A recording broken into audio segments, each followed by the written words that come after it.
ایک چوہا تھا، اس کا نام جینو تھا۔ وہ بہت ہی لالچی ایک چوہا تھا، اس کا نام جینو تھا۔ وہ بہت ہی لالچی، کاہل اور سست تھا۔ کاہل چوہا بہت زیادہ پیٹو بھی تھا۔ اس کا پیٹ کبھی نہیں بھرتا تھا۔ ایک دن کی بات ہے، جینو کی ماں نے کہا کہ بیٹا، تم بہت زیادہ کھاتے ہو لیکن کام کاج سے جی چراتے ہو۔ تم اپنے حصے کے علاوہ میرے اور تمہارے پاپا کا کھانا بھی چٹ کر جاتے ہو۔ یہ اچھی بات نہیں ہے، ایسے تم اپنا کھانا خود تلاش کرو گے۔ ہاں، ایک بات یاد رکھنا، لالچ مت کرنا۔ زیادہ کھانے کے چکر میں کبھی کسی مصیبت میں مت پڑ جانا، اپنا دھیان رکھنا۔ جینو بہت اداس ہو گیا، مگر اسے جانا ہی پڑا۔ وہ کھانے کی تلاش میں نکل گیا۔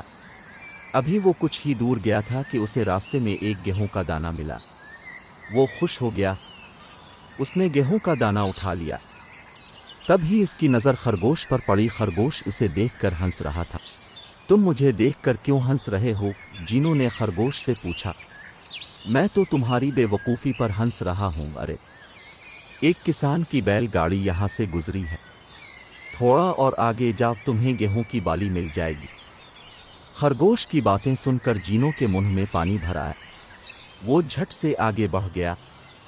اس کی نظر گیہوں کی بالی پر پڑی۔ بالی راستے میں پڑی ہوئی تھی۔ جینو چوہے نے وہ بالی اٹھا لی اور خوشی کے مارے ناچنے لگا۔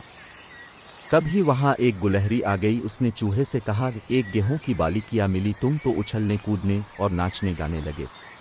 ارے، اور محنت کرو، تھوڑا آگے جاؤ تمہیں ایک بالی کی جگہ گیہوں کا پورا پودا مل جائے گا۔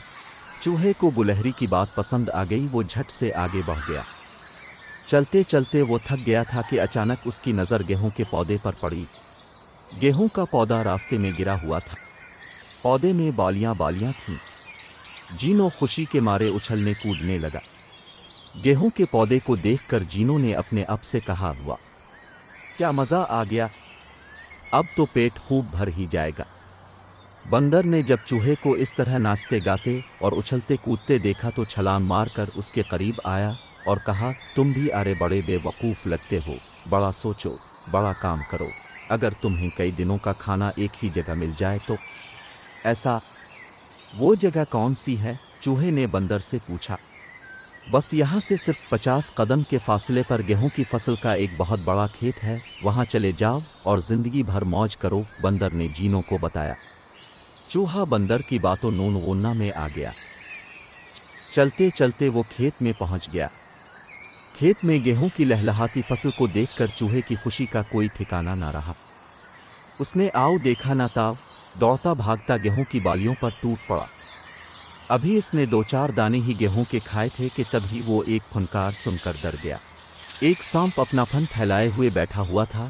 چوہا ڈر کے مارے کانپنے لگا۔ اسے اپنی موت نظر آنے لگی۔ سانپ کی پھنکار سن کر چوہے نے اپنی آنکھیں بند کر لیں۔ اچانک ایک نیولا کہیں سے دوڑتا ہوا آیا اور اس نے سانپ پر حملہ بول دیا اور اسے دبوچ کر ادھے مرا کر ڈالا۔ جینو چوہا بال بال بچ گیا۔ اس نے خود سے یہ عہد کیا کہ اب وہ ماں باپ کا کہنا مانے گا اور کبھی بھی لالچ نہیں کرے گا، کیونکہ وہ ماں باپ کی نافرمانی اور لالچ کی وجہ سے ہی آج ایک بڑی مصیبت میں پھنس گیا تھا۔ لیکن یہ اس کی خوش قسمتی تھی کہ وہ بال بال بچ گیا۔